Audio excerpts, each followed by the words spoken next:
Friends, how are you? आप लोग कैसे हैं? आशा करते हूँ आप लोग ठीक होंगे। तो हम लोग समतल दर्पण के बारे में जान चुके थे, ठीक है, यानी प्लेन मिरर के बारे में जान चुके हैं। क्या होता है, इसका उपयोग कहाँ होता है, इसके बारे में जाने थे। अब थोड़ा देख लिया जाए गोलीय दर्पण, ठीक है। गोलीय दर्पण क्या होता है इसके बारे में देख लिया जाए। तो यहाँ पे देखिए, इसका प्रवर्तक पृष्ठ क्या होता है, वक्र होता है, यानी मुड़ा हुआ होता है। क्या होता है, गोलीय दर्पण में प्रवर्तक पृष्ठ जो होता है क्या होता है, वक्र होता है, यानी मुड़ा हुआ होता है, ठीक है। और ये जो है गोलीय दर्पण का प्रवर्तक पृष्ठ के अंदर की ओर या बाहर की ओर वक्रित हो सकता है, ठीक है। किस ओर वक्रित हो सकता है, या तो अंदर की ओर होगा या तो बाहर की ओर होगा। तो क्या बोलेंगे, ऐसे दर्पण जिसके प्रवर्तक पृष्ठ क्या हो, जिसका प्रवर्तक पृष्ठ गोलीय होता है, उसे गोलीय दर्पण कहेंगे। कैसे बोलेंगे, वैसा दर्पण या ऐसा दर्पण जिसका प्रवर्तक पृष्ठ या प्रवर्तक सतह क्या हो, गोलीय हो, उसे क्या कहेंगे, गोलीय दर्पण कहेंगे। उसके बाद क्या हो जाएगा, इसी वक्र के आधार पर गोलीय दर्पण क्या होता है, दो प्रकार के होता है, ठीक है। दो प्रकार के होता है। कितने प्रकार के होता है, दो प्रकार के। देखिए यहाँ पे गोलीय दर्पण के प्रकार क्या क्या हो जाएगा, अवतल दर्पण और उत्तल दर्पण। अव मतलब क्या होता है, धंसना, उ मतलब उठना, ठीक है। तो अवतल दर्पण कैसे बोलेंगे, इस प्रवर्तक पृष्ठ अंदर की ओर अर्थात गोलीय दर्पण के केंद्र की ओर धंसा हुआ होता है, धंसा हुआ होता है, ठीक है। इसे क्या कहेंगे, अवतल दर्पण। ऐसे याद करें, जिसका प्रवर्तक पृष्ठ क्या हो, धंसा हो, उसे क्या कहेंगे, अवतल दर्पण कहेंगे, ठीक है। जैसे मैं आप लोग इधर से देख सकते हैं, ये जो है ना, ये क्या है, अवतल दर्पण है, ठीक है। इसका प्रवर्तक पृष्ठ जो है क्या है, धंसा हुआ है। यहाँ से प्रकाश आएगा और यहाँ से रिफ्लेक्स हो जाएगा, यानी प्रवर्तित हो जाएगा। तो ये जो है ना, इसका प्रवर्तक पृष्ठ क्या है, धंसा हुआ है, इसलिए क्या हो जाएगा, अवतल दर्पण हो जाएगा, ठीक है। अब देखिए यहाँ पे उत्तल दर्पण क्या होगा, वैसा दर्पण जिसका प्रवर्तक पृष्ठ जो है उभरा हो, क्या हो, उभरा हो, उसे क्या कहेंगे, उत्तल दर्पण बोलेंगे। क्या बोलेंगे, उत्तल दर्पण। अब यहाँ पे देखिए उत्तल दर्पण ये रहा, ठीक है। इसका प्रवर्तक पृष्ठ क्या है, उभरा है। ये जो है ना, यही है प्रवर्तक पृष्ठ। इधर से तो ये कलई किया गया है, क्या किया गया है, कलई किया गया है, मगर ये जो है क्या होता है, प्रवर्तक पृष्ठ होता है, ठीक है। अब देखिए गोलीय दर्पण के भाग देख लीजिए क्या क्या होता है। तो देखिए यहाँ पे ध्रुव होता है, ठीक है। क्या होता है, ध्रुव। तो गोलीय दर्पण के प्रवर्तक पृष्ठ के केंद्र को दर्पण के ध्रुव कहते हैं। इसे क्या, पी से इंगित किया जाता है, यानी दर्शाया जाता है, ठीक है। इसे किससे दर्शाया जाता है, पी से। उसके बाद देखिए यहाँ पे ध्रुव तो याद हो गया होगा, क्या बोलेंगे, गोलीय दर्पण के प्रवर्तक पृष्ठ के केंद्र को गोलीय दर्पण या केंद्र को क्या कहेंगे, गोलीय दर्पण का ध्रुव या दर्पण का ध्रुव कहेंगे, ठीक है। इसको मतलब किससे लिखा जाता है, पी से डिनोट किया जाता है, ठीक है। अब देखिए वक्र केंद्र होता है, वक्रता केंद्र होता है। क्या होता है, वक्रता केंद्र। इसको कैसे बोलेंगे, तो गोलीय दर्पण का प्रवर्तक पृष्ठ एक गोले का भाग होता है। इस गोले के केंद्र को गोलीय दर्पण के वक्रता केंद्र कहते हैं। इसे अंग्रेजी में सी अक्षर से इंडिकेट किया जाता है या इंगित किया जाता है। इसको शॉर्ट में ऐसे बोल सकते हैं, गोलीय दर्पण जिस गोले का भाग हो उस गोले के केंद्र को वक्रता केंद्र कहते हैं, ठीक है। अब देखिए इसको सी से लिखेंगे। अब यहाँ पे देखिए वक्रता त्रिज्या भी होता है, ठीक है। तो गोलीय दर्पण क्या है, गोलीय दर्पण के ध्रुव एवं वक्रता केंद्र के बीच की दूरी को वक्रता त्रिज्या कहेंगे। या ऐसे भी बोल सकते हैं, गोलीय दर्पण जिस गोले का भाग होता है उस गोले की त्रिज्या को वक्रता त्रिज्या कहेंगे। या गोलीय दर्पण के ध्रुव और वक्रता केंद्र के बीच की दूरी को क्या कह देंगे, वक्रता त्रिज्या कह देंगे। क्या कह देंगे, वक्रता त्रिज्या कह देंगे। उसके बाद आता है यहाँ पे मुख्य अक्ष। क्या आता है, मुख्य अक्ष, प्रिंसिपल एक्सिस, ठीक है। अब देखिए इसको कैसे हम इंडिकेट करें, इसको कैसे परिभाषित करें, ठीक है। तो यहाँ पे देखिए, तो गोलीय दर्पण के ध्रुव एवं वक्रता केंद्र से होकर गुजरने वाली एक सीधी रेखा जो दर्पण के मुख्य अक्ष कहते हैं, ठीक है। क्या कहते हैं, मुख्य अक्ष कहते हैं।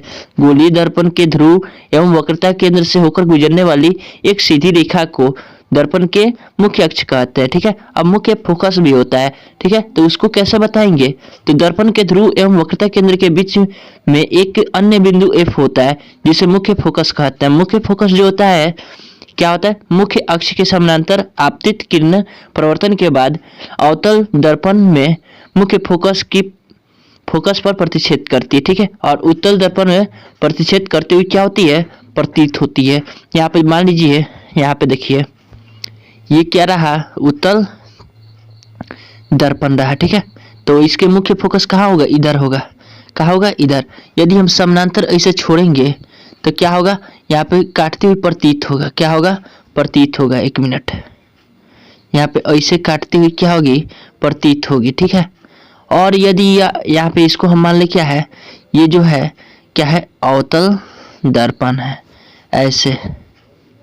तो यहाँ पे समांतर ऐसे छोड़ेंगे, मान लीजिए इसका क्या होगा, फोकस यहाँ पे होगा, ये रहा वक्रता केंद्र, ठीक है। समानांतर छोड़ेंगे तो यहाँ पे मिलता हुआ प्रतीत नहीं होता है, यहाँ पे वास्तव में क्या होता है, मिलता है, ठीक है। तो ये क्या हो जाएगा, मुख्य फोकस हो जाएगा।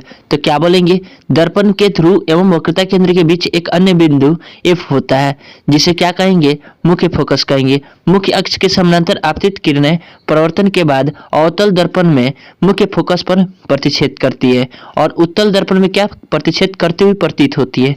या इसको ऐसे भी बोल सकते हैं, मुख्य फोकस किसे कहते हैं, तो क्या कहेंगे, तो वक्रता त्रिज्या के आधे भाग पर, यानी वक्रता त्रिज्या के आधा जो भाग होता है उस आधे भाग पर एक बिंदु होता है जिसे एफ है, वही से क्या कहते हैं, मुख्य फोकस कहते हैं। या ऐसे बोलेंगे, मुख्य अक्ष के समानांतर भेजी गई प्रकाश की किरणें परावर्तन या अपवर्तन के बाद जिस बिंदु पर मिलती या मिलती हुई प्रतीत होती है उस बिंदु को क्या कहते हैं, मुख्य फोकस कहते हैं, ठीक है। तो इसमें कोई खास नहीं है, ये याद हो जाना चाहिए। या इसको ही याद कर लीजिए, दर्पण के ध्रुव एवं वक्रता केंद्र के बीच एक अन्य बिंदु एफ होता है जिसे मुख्य फोकस कहते हैं। ऐसे ही याद कर लीजिए, कोई दिक्कत नहीं है। यहाँ पे देखिए फोकस दूरी क्या होता है, तो दर्पण के ध्रुव एवं मुख्य फोकस के बीच की दूरी को क्या कहेंगे, फोकस दूरी कहेंगे, ठीक है। क्या कहेंगे, फोकस दूरी। इसे अंग्रेजी के छोटे एफ से इंगित किया जाता है, ठीक है। यह दूरी वक्र त्रिज्या की आधी होती है। वक्र त्रिज्या यानी क्या, वक्रता त्रिज्या जो होती है ना, उसकी आधी होती है। वक्रता त्रिज्या अभी हम बताए हैं ऊपर, ठीक है। आप लोग वीडियो स्किप करके देख सकते हैं, फिर से नहीं याद हो तो। चलिए उसके बाद देखते हैं द्वारक। अब द्वारक क्या होता है, तो जब हम लोग घर बनाते हैं ना, तो उसमें कोई ना कोई द्वार छोड़ा जाता है, क्यों, आने जाने के लिए। तो ये दर्पण है ना, तो दर्पण में भी द्वार होता है। क्या होता है, किसके लिए, तो प्रकाश के आने जाने के लिए, ठीक है। तो यही जो यहाँ से लेकर यहाँ तक के बीच की दूरी है, यही द्वारक है। तो इसको परिभाषित कैसे करेंगे, यहाँ पे देखिए, गोलीय दर्पण के परावर्तक पृष्ठ के अधिकांश गोलीय ही होता है, ठीक है। इस पृष्ठ की एक वृत्ताकार सीमा रेखा होती है। गोलीय दर्पण के परावर्तक पृष्ठ की इस सीमा रेखा का व्यास दर्पण का द्वारक कहलाता है, ठीक है। कैसे बोलेंगे, गोलीय दर्पण का परावर्तक पृष्ठ अधिकांश गोलीय ही होता है। इस पृष्ठ के वृत्ताकार सीमा रेखा होती है, ठीक है। और गोलीय दर्पण के परावर्तक पृष्ठ की इस सीमा रेखा का व्यास दर्पण का व्यास कहलाता है। अब देखिए नेक्स्ट क्या है, प्रतिबिंब की स्थिति या प्राकृतिक आकार एवं आकार, ठीक है। तो पहले बिंब क्या होता है, बिंब यानी वस्तु, बिंब बोले तो वस्तु। अब प्रतिबिंब मतलब वस्तु का जो प्रतिरूप बनता है वही है प्रतिबिंब, यानी वस्तु के जैसा कोई आकृति हो वही है क्या, प्रतिबिंब, ठीक है। तो यहाँ पे देखिए प्रतिबिंब की स्थिति, पहले बिंब की स्थिति क्या कहेंगे, तो वह स्थान जहां वस्तु रखी गई है वह क्या है, बिंब की स्थिति है। और प्रतिबिंब की स्थिति क्या, वह स्थान जहां दर्पण के द्वारा प्रतिबिंब बना है वह क्या हो जाएगी, प्रतिबिंब की स्थिति। उसके बाद देखिए प्रतिबिंब की साइज जो होगा क्या होगा, तो यह प्रतिबिंब का आकार है जो बनता है कि वस्तु का प्रतिबिंब वस्तु से छोटा बना है या बराबर बना है या वस्तु से बड़ा बना है, ठीक है। प्रतिबिंब का साइज क्या कहेंगे, तो यह प्रतिबिंब का आकार है जो बनता है, जो यह बनता है कि वस्तु का प्रतिबिंब वस्तु से छोटा बना है, बराबर बना है या वस्तु से बड़ा बना है। अब देखिए प्रतिबिंब की प्रकृति जो होती है किस प्रकार की होती है, दो प्रकार की। देखिए प्रतिबिंब की प्रकृति से यह ज्ञात होता है कि दी गई वस्तु दर्पण के द्वारा बनाया गया प्रतिबिंब कैसे है, आभासी या वास्तविक या सीधा या उल्टा, ठीक है। तो यहाँ पे देखेंगे तो ये जो प्रतिबिंब की प्रकृति होती है दो प्रकार की होती है। क्या होता है? तो वास्तविक और उल्टा। यह सद प्रतिबिंब सदैव दर्पण के सामने एवं उल्टा बनता है, ठीक है। वास्तविक जो प्रतिबिंब होता है दर्पण के हमेशा सामने बनता है, ठीक है, और उल्टा बनता है। और 2 नंबर हो जाएगा आभासी सीधा। तो यह जो प्रतिबिंब है ना दर्पण के पर्दे के पीछे बनता है। कहाँ बनता है? पर्दे के पीछे, यानी दर्पण के पीछे बनता है, ठीक है। और क्या होता है? सीधा बनता है हमेशा। क्या होता है? सीधा। और ये जो छोटा बड़ा ये सब है ना, ये वस्तु के प्रकृति पर निर्भर करेगा। किस पर निर्भर करेगा? वस्तु के प्रकृति पर। चलिए नेक्स्ट देखते हैं क्या है। अवतल दर्पण द्वारा बने जाने वाले प्रतिबिंब, ठीक है। तो पहले यहाँ पे देखेंगे अवतल दर्पण में बनने वाला प्रतिबिंब वस्तु की स्थिति पर निर्भर करता है। किस पर निर्भर करेगा? वस्तु की स्थिति पर निर्भर करेगा। कहाँ वस्तु रखेंगे और कहाँ बनेगा, ठीक है। ये क्या? तो वस्तु की स्थिति पर निर्भर कर रहा है, ठीक है। तो देखिए यहाँ पे अवतल दर्पण में बनने वाला प्रतिबिंब जो होता है वस्तु की स्थिति पर निर्भर करता है।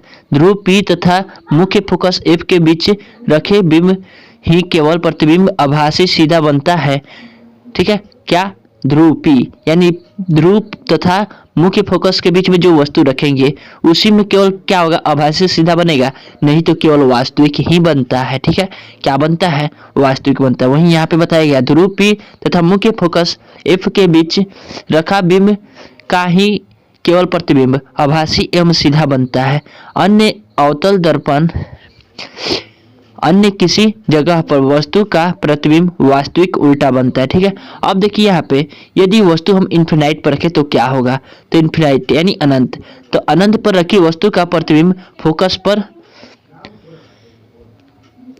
फोकस यानी F पर वास्तविक उल्टा तथा अत्यधिक छोटा अर्थात बिंदु के साइज का होता है, ठीक है। क्या होता है? वास्तविक होगा, छोटा होगा। यहाँ पे देखिए ये क्या रहा? अवतल दर्पण रहा। क्या रहा? अवतल दर्पण। यहाँ पे ऐसे कर दिए। यहाँ पे देखिए ये रहा, यहाँ पे क्या? यहाँ पे रहा P, ठीक है। ये एक प्रिंसिपल एक्सिस खींच दे रहा है। यहाँ पे रहा F, ठीक है। और ये रहा क्या? C। अनंत मतलब क्या? तो समानांतर आएगा। अनंत से आ रहा है कोई प्रकाश के किरण तो क्या होगा? समानांतर आएगा। अब यहाँ से परिवर्तित होकर मुख्य फोकस से होकर जाएगा। समानांतर किरण कहाँ से जाती है? मुख्य फोकस से होकर जाती है। कहाँ से जाती है? तो सब कोई को मालूम है कहाँ से जाती है? मुख्य फोकस से होकर जाती है। तो यहाँ पे जा रही है मुख्य फोकस से होकर, तो यहाँ पे प्रतिबिंब बनेगा, ठीक है। तो कैसा बनेगा? यहाँ पे देखिए यहाँ पे कट रहा है ना, तो यहीं पे है चूंकि छोटा बनेगा। क्या होगा? एकदम छोटा बनेगा, ठीक है। तो ये और क्या होगा? वास्तविक होगा और उल्टा होगा। तो क्या बोलेंगे? अनंत पर रखी वस्तु की प्रतिबिंब फोकस F पर वास्तविक एवं उल्टा तथा अत्यधिक छोटा अर्थात बिंदु के साइज का बनता है, ठीक है। उसके बाद देखिए बनेगा यदि हम वक्रता केंद्र और अनंत के बीच में रखें तो फोकस और वक्रता केंद्र के बीच में बनेगा, ठीक है। कहाँ बनेगा? फोकस और देखिए यहाँ पे एक ट्रिक ही बता दे रहा है। देखिए यहाँ पे ट्रिक क्या है? यहाँ पे देखिए यदि हम क्या करें ऐसे लिख, यहाँ पे देखिए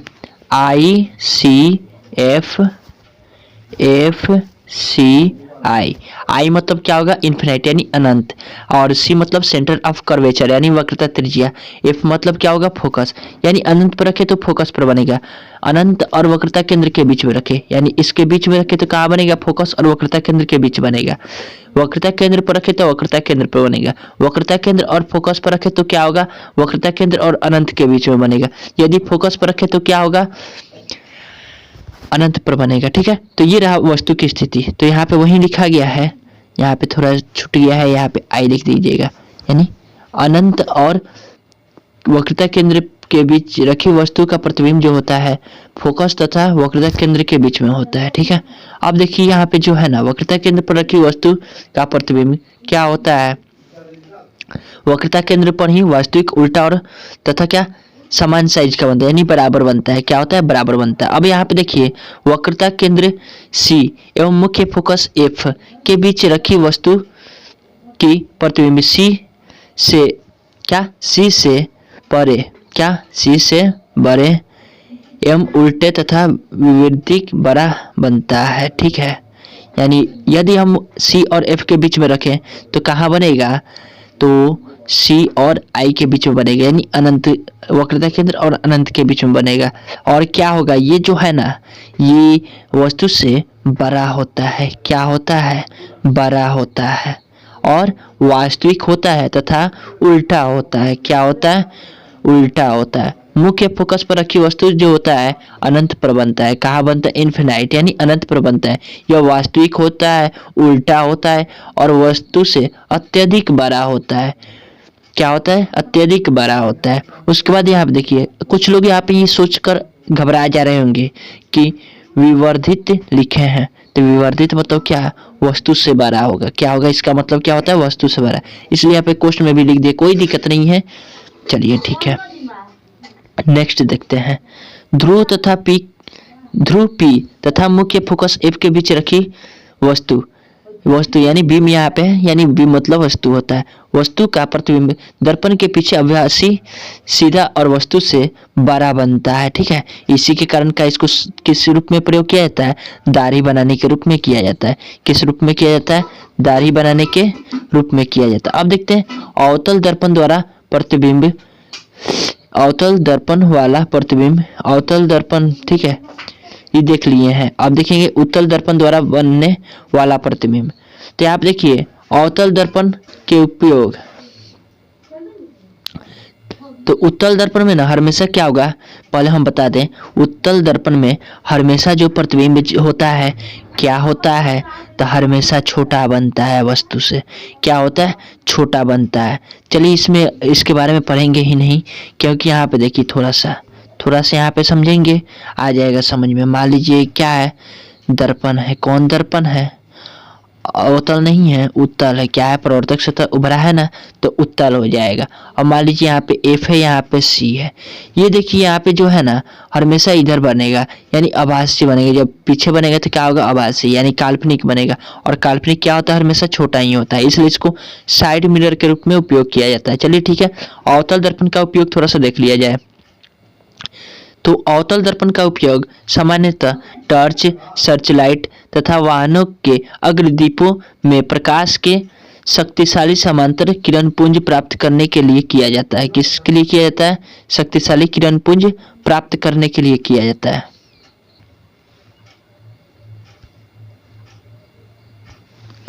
उसके बाद देखिए, इन्हें प्रायः चेहरे का बड़ा प्रतिबिंब बनाने के लिए भी शेविंग दर्पण के रूप में उपयोग किया जाता है। किसके रूप में, शेविंग करने के लिए किया जाता है। किस रूप में किया जाता है, शेविंग करने के लिए।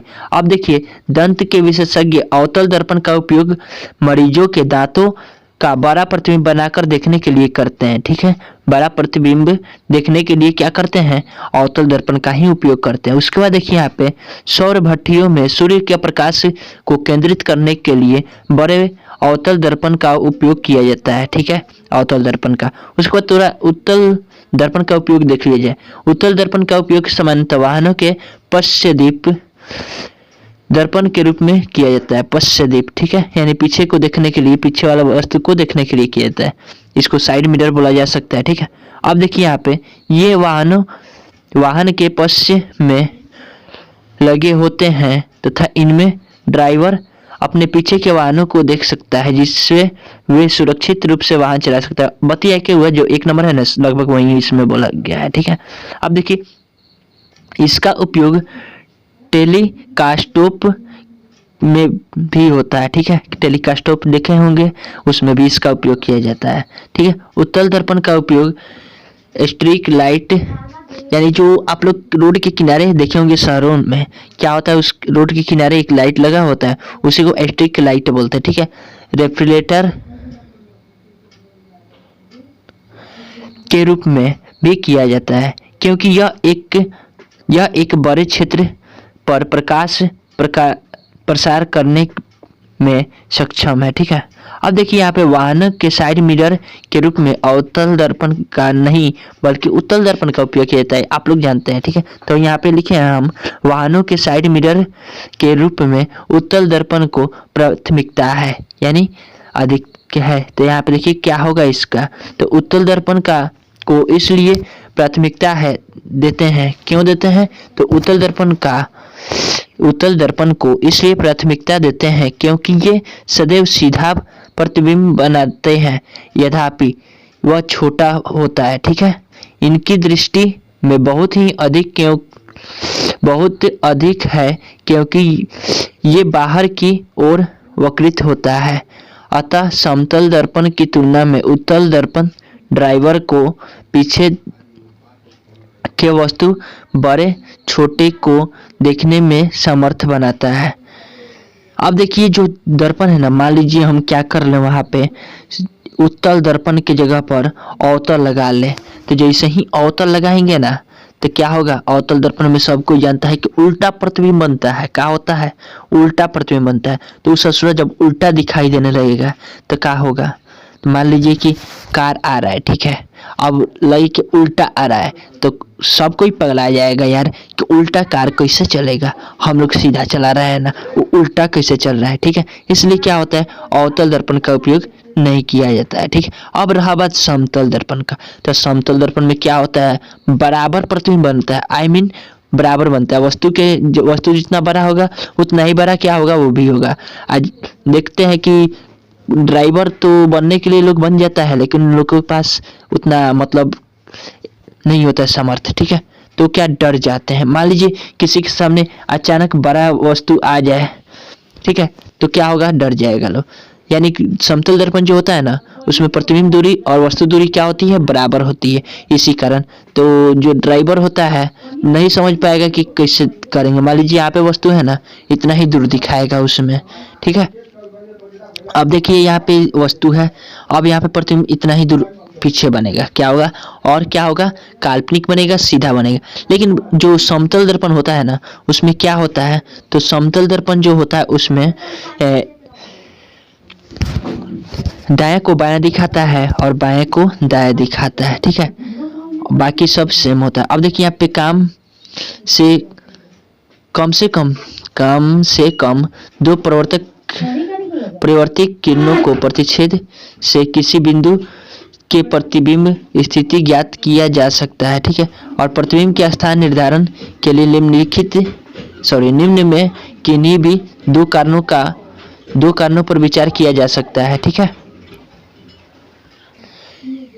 चीन परिपाठी कल पढ़ेंगे, चीन परिपाठी जो है इसको कल पढ़ लेंगे। तब तक के लिए जय हिंद, जय भारत।